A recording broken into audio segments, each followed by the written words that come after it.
يا مساء الخير، كيفكم؟ مساء الخير. ايه بهالوقت بالعادة بكون صباح الخير.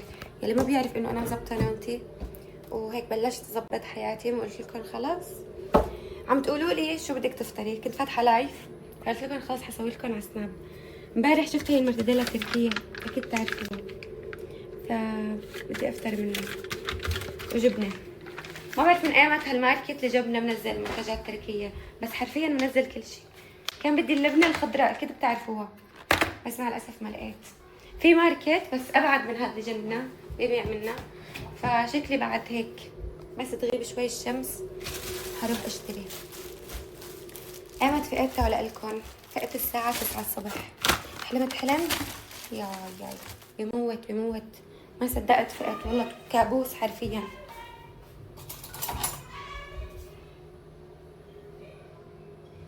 شو بون جيراننا؟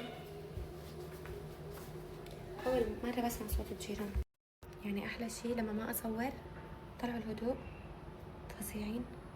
لما أصور ما بضل طيارة، ما بضل موتور، ما بضل جيران وما بيعلقوا مع بعض، لا فظيعين. خلاص المهم رايحة أفطر على السريع وبعدين لأشوف شو بدي أعمل. بس حارجع أفتح لكم لايف لأنه لايفي خربان. ما عرفتكم شو صاير معي، صاير المشكلة اللي صايرة في اللايف.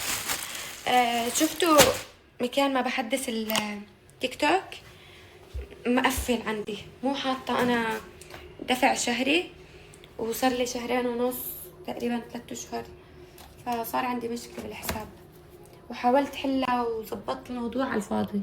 حصرا لازم اروح محل تليفونات اظبط لي اياها، يا اما لا اسافر، لانه بدهم يبعتوا لي رمز على خط الاماراتي، والله يستر ما يكون وقف، لانه غالبا موقف الخط. وحاولت انه وقف الاشتراك، في انا عندي اشتراك بالخط شهري في على خطي وخط بدر، حاولت وقفهم كمان ما مشي الحال.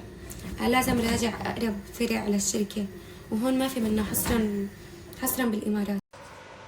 يعني عم يقولوا لي وشك تعبان وهيك، صراحه شوي نفسيتي تعبانه، فاكيد الواحد بس نفسيته تعبت بيأثر هالشي على شكله. كل شي بيلعب دور والله، يعني مجرد انا ما اسافر شكلي الحالة بتغير. فنفسيا عم نستنى بس نخلص امور البيت. هلا عم نشوف كذا بيت هون. بس خلصنا موضوع البيت وسافرت، حروح يعني على الاقل بس لاسبوع، عرفتوا؟ فعم استنى بس هلا خلص البيت وتخلص قصة بدر، غالبا يعني بدها شغلة اسبوع.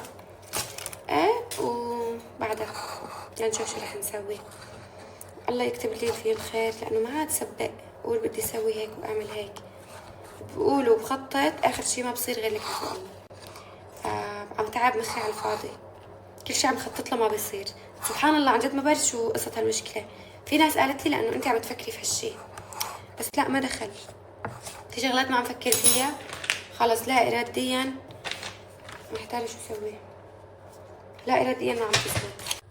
شوفوا هلا صح قررت انه ما اسوي لكم مثل قبل سنابات وهيك، بس يعني بالاسبوع خلينا مرة اشارككم هيك شوي من يومي.